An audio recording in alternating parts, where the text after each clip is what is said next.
দুর্গাপুরে ডাক্তারি পড়ুয়াকে গণধর্ষণের অভিযোগ, প্রতিবাদে সোচ্চার আইনজীবীরাও। দুর্গাপুর মহকুমা আদালত চত্বরে বিক্ষোভ এবং স্লোগান আইনজীবীদের।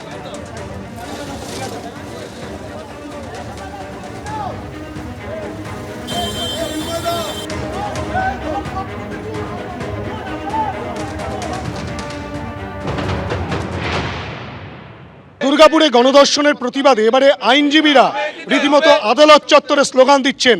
উই ওয়ান্ট জাস্টিস বলে তারা সেই স্লোগান তুলেছেন এবং যেখানে দেখা যাচ্ছে যে এখানে মহিলা আইনজীবী যেমন রয়েছেন, পুরুষ আইনজীবী রয়েছেন, প্রত্যেকে কিন্তু একসঙ্গে তারা কিন্তু ধিক্কার জানাচ্ছেন এবং যেন এই ঘটনার সঠিক তদন্ত হয় সেই বিষয়ে কিন্তু তারা কিন্তু রীতিমতো স্লোগান দিয়ে আদালত চত্বরে এইভাবেই বিক্ষোভ প্রদর্শন করছেন। আমরা সরাসরি কথা বলবো। আপনারা যে এই আদালত চত্বরে জাস্টিসের জন্য বেরিয়েছেন, আপনাদের মূল বার্তাটা কি? মূল বার্তা এটাই যে ধর্ষণকারী যারা আছেন তাদের শাস্তি হোক এবং আইন প্রশাসন পুরো ইনকোয়ারি প্রপার ওয়েতে ইনকোয়ারি করুক। তাও এটুকু বাহাবা দেবো, এগেইন আমি বলছি যে বাহাবা দেবো, ওনারা তাড়াতাড়ির মধ্যে 4 জন অ্যাকিউজকে ধরেছে, বাট মূল যদি আরও কিছু ইনকোয়ারি থাকে তারা যেন সহযোগিতা করে এবং তাড়াতাড়ি যেন। পুলিশের এই ভূমিকা নিয়ে কি বলবেন? এই যে দুর্গাপুরের মতো জায়গায় যেখানে এই যে মোহনবাগান অ্যাভিনিউ, সেখানে পর্যাপ্ত লাইট নেই, এলাকার মানুষজন বলছেন সিসিটিভি ক্যামেরা 3.9 কিলোমিটার যে রাস্তা সেখানে কোনো সিসিটিভি ক্যামেরা নেই। এই গোটা পরিস্থিতিতে পুলিশি টহলদারিও নেই, তেমনটাই অভিযোগ। হ্যাঁ, সেটাই আমার তো ওটাই কথা। আমি আগেও বললাম যে এই সুরক্ষাটা, তার মানে আমাদের প্রশাসন এই সুরক্ষাটা দিতে পারেন, যেটা আমরা পুজোর সময় দেখি সব সিস্টেম্যাটিক্যালি হয়, একটা মহিলা লাইন, পুরুষ লাইন। তো এই সুরক্ষাটা সারা বছর কেন দেওয়া হয় না? তার মানে পুলিশ বা প্রশাসন এটা দিতে পারেন কিন্তু দেন না, মানে ইচ্ছাকৃত অনিচ্ছাকৃত সেই প্রসঙ্গে যাচ্ছি না, কিন্তু এইটা আমাদের দাবি যে এই সুরক্ষা যেখানে একটু লাইট কম সেখানে যেন তাড়াতাড়ি লাইট দেওয়া হয় বা ভলেন্টিয়ার সিভিক এটা রাখা হয়। এই সুরক্ষাটা কেন দেওয়া হয় না? কি মনে করছেন এই ঘটনার পর পুলিশি একটা নজরদারির অভাব রয়েছে বলে মনে করছেন? একদম একদম রয়েছে।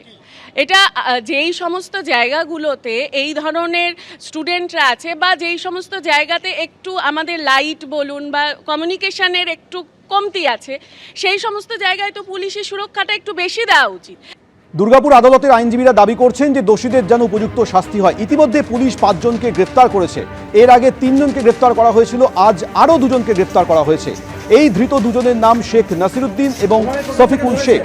ধৃত নাসিরুদ্দিনের বাড়ি IQ সিটি মেডিকেল কলেজের পাশেই। গতকাল পুলিশের জালে 3 জন ধরা পড়েছিল, 24 ঘন্টার মধ্যে আরও 2 জন ধরা পড়ল। ধৃতদের 10 দিনের পুলিশ হেফাজত হয়েছে। 5 জন ধরা পড়ল, নির্যাতিতার সহপাঠীর ভূমিকাও পুলিশ খতিয়ে দেখছে।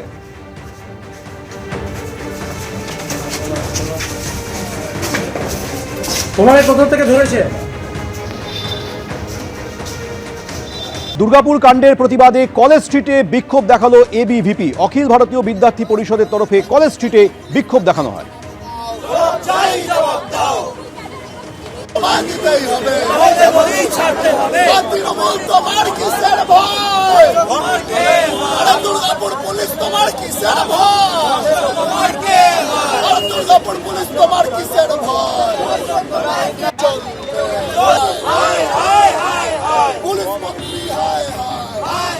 রাজ্যে আজকে মহিলারা রেপ হচ্ছে 2011 থেকে 2025।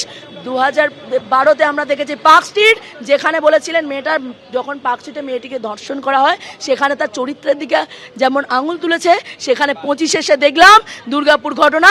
সেই ঘটনায় যখন ভিন রাজ্য থেকে একটা মেয়ে এখানে পড়তে এসেছে, বেসরকারি মেডিকেল কলেজে পড়ছে, সেখানে মমতা ব্যানার্জি রাজ্যের মুখ্যমন্ত্রী সেই দুধেল গায়েরা তারা তাকে ধর্ষণ করেছে। এর জন্য সম্পূর্ণরূপে ব্যর্থ মমতা ব্যানার্জি। কোনো রকম কোনো সাজা দিচ্ছে না, কারণ রেপিস্টরাও বুঝে গেছে এই পশ্চিমবঙ্গে ধর্ষণ করলে কোনো সাজা হয় না।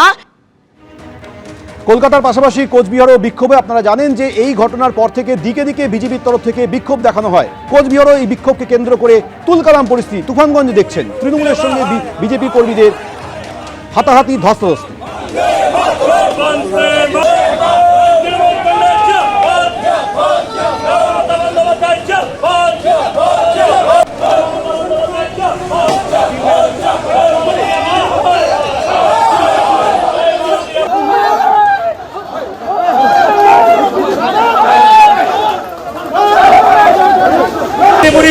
मुर्दाबाद हाय हाय वंदे मातरम वंदे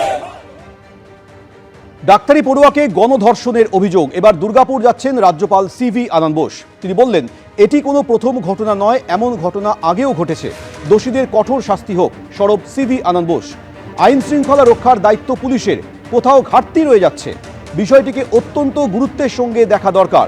দুর্গাপুর কাণ্ডে কড়া পদক্ষেপ চান রাজ্যপাল CV Ananda Bose.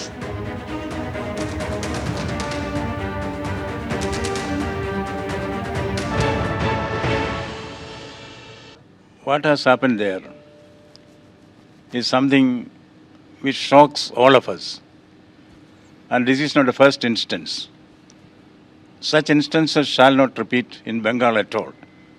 Everybody has to take immediate, proactive, and effective steps to bring the culprits to book and also to ward off similar instances in future. Police are primarily responsible to maintain law and order. And there is a lacuna in this.